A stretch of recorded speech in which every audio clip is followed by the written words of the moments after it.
আজকে ভিডিওটি হচ্ছে সৌদি আরবে দালালের চক্করে পড়ে যে অবস্থা, যে পরিস্থিতি, সেটা আপনাদেরকে সরাসরি দেখানোর চেষ্টা করতেছি। দেখেন, এই মুহূর্তে আপনারা দেখতে তো পাচ্ছেন একটি ঘরে বন্দি অবস্থায় রয়েছে কিছু সংখ্যক লোক, সেটা আমি লুকিয়ে ভিডিও করার চেষ্টা করছি। এই দেখেন, এই মুহূর্তে উনি রয়েছেন, উনিও কিন্তু বন্দি অবস্থায় ছিলেন। এই লোক বসে রয়েছে, এই যে এই লোক বসে রয়েছে, এই লোক বসে রুমে যে কী পরিমাণ লোক আছে, এই যে একটারও আকামা দিচ্ছে না, কারণ হচ্ছে এই যে দালালে মারা দিছে।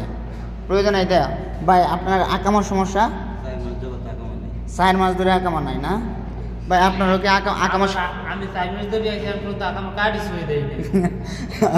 এই দেন একই অবস্থা, 4 মাসের ভিতরে আকামার কার্ড ভাই। এই দেন রুমের ভিতরে, আমি জিজ্ঞাসা করবো না, খালি আপনারা দেখাইতেছি বিষয়টা। দেখেন, এই যে দেখেন, এই যে তাদের সমস্যা, এই যে খুলতেছি, প্রত্যেকটা লোকের সমস্যা জানালেন না। এই দেন ঘুমাইতেছে, এই দেন ফ্রি ফায়ার খেলতেছে, প্রত্যেকটা লোকের আকামার সমস্যা, বুঝছেন? কেউ ফ্রি ফায়ার খেলতেছে, মানে কি করবে, চাকরি নাই, আকামার জন্য শুধু।